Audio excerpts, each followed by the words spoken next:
El día de hoy vamos a intentar explicar un nuevo fenómeno, no tan nuevo por ustedes porque ya en electricidad aprendimos a lo que es calcular un campo eléctrico, por ejemplo.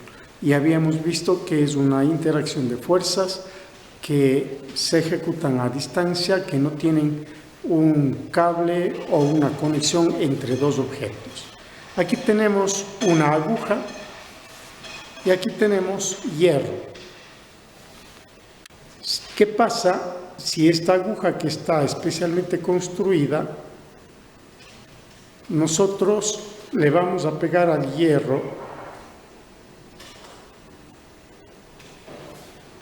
y le tenemos allí adherida a ello sin una fuerza, aunque ahorita se están conectando? Vamos a mantenerle lo suficientemente quieto y luego a esta pila, que tiene por cierto corriente eléctrica, le vamos a hacer circular por la aguja y usted observa que ella es a distancia capaz de generar un movimiento. Esta corriente eléctrica también entonces puede generar atracción. La atracción que ejerce directamente el hierro frente a la aguja le conocemos como imán o magnetismo, pero vemos que el magnetismo también puede ser a través de una corriente eléctrica. Lo que estamos replicando aquí más o menos es el fenómeno de Oersted. Lo que él hizo es hacer pasar por una aguja imantada una corriente eléctrica y vio que ella se mueve. Ese experimento le permitió a él explicar que el magnetismo no solamente es a través de las piedras llamadas imán, sino que se pueden fabricar en forma artificial y con ayuda de la corriente eléctrica. Pero el problema es cómo explicar que esas fuerzas a distancia, que ahora sabemos que pueden ser imanes en forma natural o electroimanes con ayuda de la corriente eléctrica, ¿cómo sucede eso en la naturaleza? Vamos a suponer que esto es un átomo y de él hemos extraído un electrón lo suficientemente, unas 1.000.000 de veces agrandado, ¿no? Porque no lo podemos ver.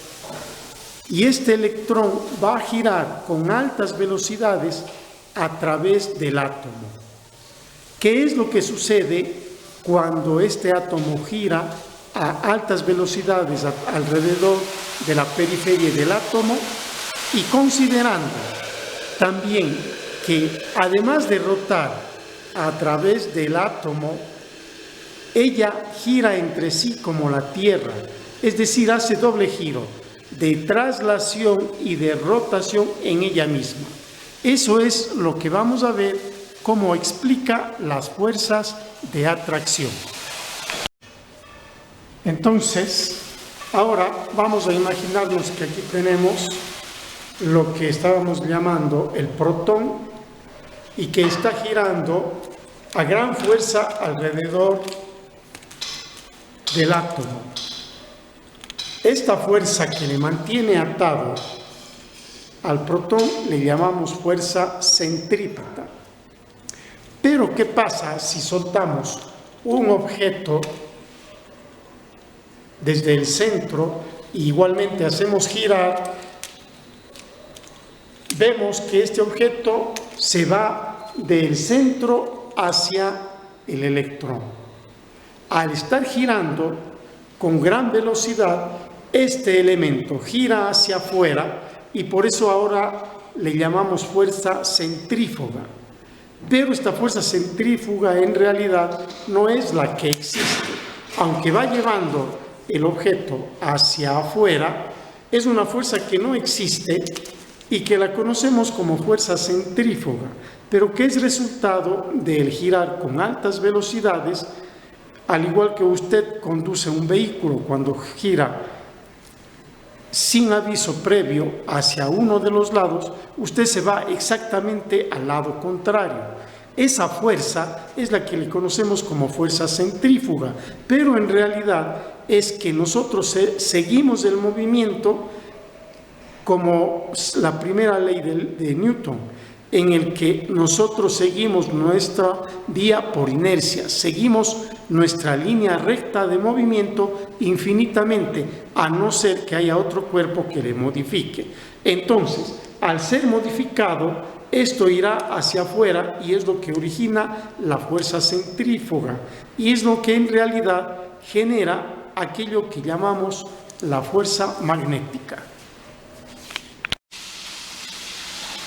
Vamos a explicar entonces lo que significa magnetismo, que es el tema de la clase de hoy. Hemos visto a través de los experimentos que el magnetismo en realidad es fuerza. Pero es una fuerza que puede generar o bien atracción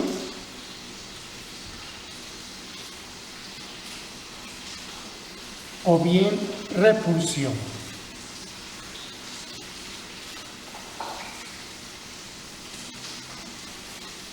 Pero esta fuerza que genera atracción o repulsión puede ser establecida de una forma natural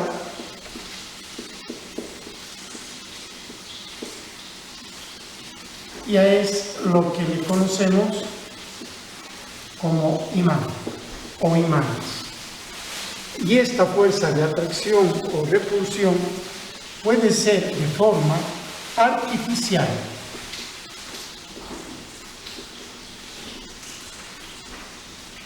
Con ayuda de la corriente eléctrica, que puede ser con aleación de materiales o que puede ser con hacer circular la corriente eléctrica a través de un hierro. Usted puede crear un imán, una forma natural la encontramos en las conocidas piedras de imán. Pero ¿qué es la conocida piedra de imán? Es lo que se conoce con el nombre de tetraóxido de hierro.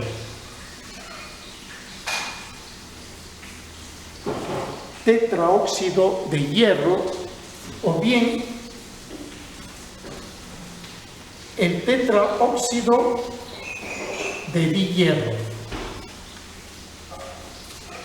Eso lo encontramos o lo podemos encontrar en forma natural. En el país de Malasia, en una ciudad que lleva el mismo nombre, Magnesia.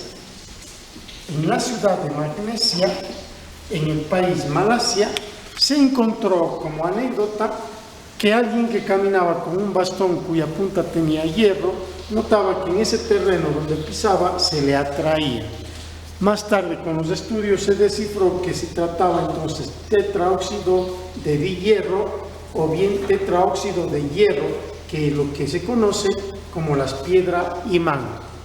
Pero esta misma forma la podemos conseguir, decíamos, a través de la corriente eléctrica.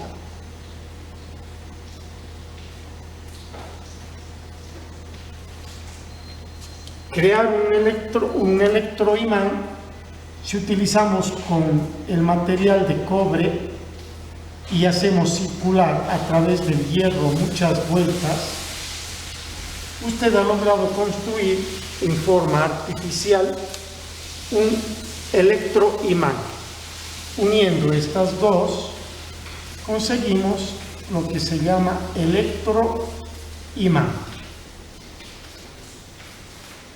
En forma natural, entonces, tenemos imán y en forma artificial, electroimán, pero no solamente con la corriente eléctrica, sino esta fuerza a distancia, que es el magnetismo, característica primordial.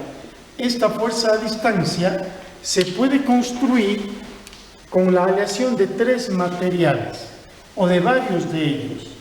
El uno es hierro, cobalto y níquel. Si usted hace una fusión de estos 3 materiales, lo que va a obtener es, como está hecho posiblemente la aguja, con una aleación de varios materiales. Por eso es que la aguja resulta estar un poco imantada y se puede adherir al hierro. El cabezal de la aguja es aleación de varios materiales y se ha construido un imán de la forma artificial hasta lograr conseguir, si es posible, el tetraóxido de dihierro o tetraóxido de hierro. Para estudiar con profundidad el magnetismo, vamos a mirar cuáles son las fuentes de este magnetismo. Y ya hemos explicado que estas fuentes realmente son el movimiento o corrientes eléctricas. Ustedes ya vieron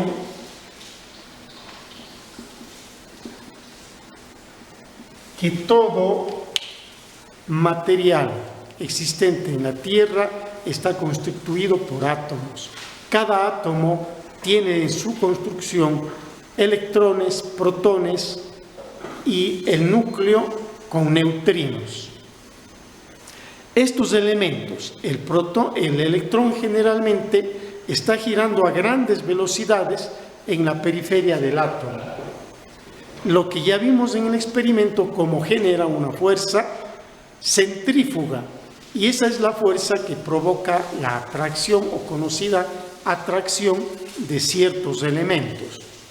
Ahora, esta atracción ocasionada por el girar rápidamente por un electrón alrededor de su átomo, hemos visto que él también gira dentro de sí mismo, logrando entonces un efecto de doble atracción o de doble imán, si se quiere llamar. Este doble imán se debe al circular los protones alrededor, o sea, en movimiento de traslación, o girar en sí mismo movimiento de rotación. Es lo que explica ese tipo de doble imán, es decir, ejerciendo una fuerza de mucha atracción hacia los objetos. Ahora bien, el experimento de Ampere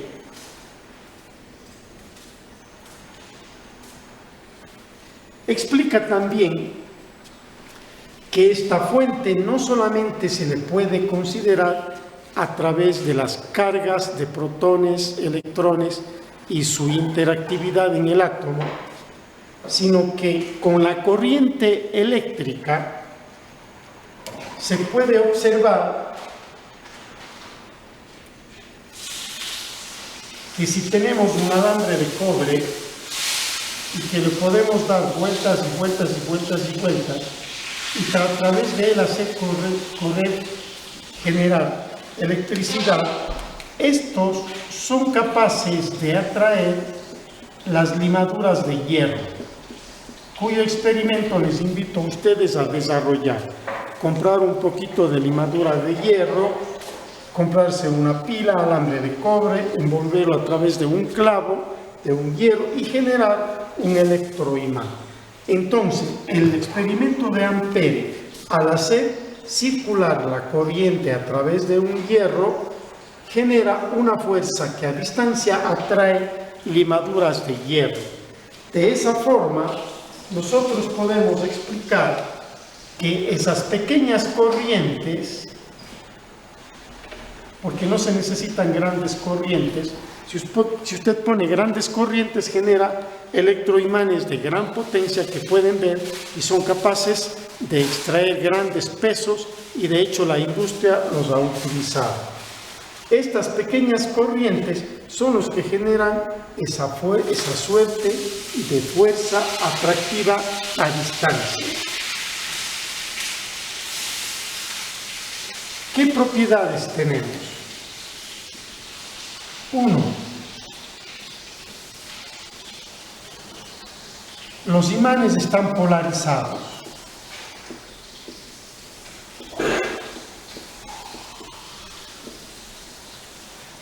Siempre hay una zona y la fuerza de atracción se siente en los extremos, que si el extremo se dirige al polo geográfico, lo solemos llamar polo norte, y si es que ese extremo se dirige al sur geográfico, entonces decimos polarizado sur.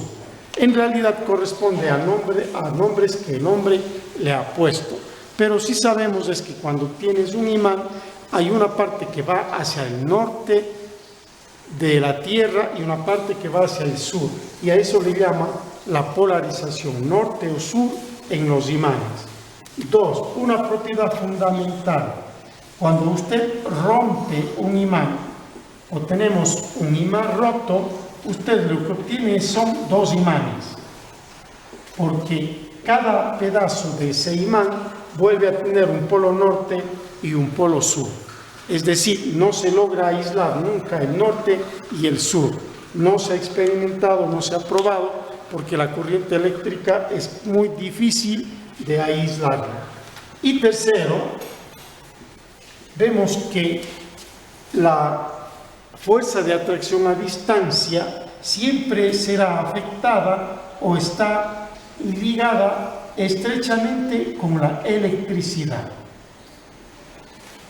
Son 3 propiedades fundamentales que nosotros deberíamos de tener presente para cuando estudiemos la fuerza magnética.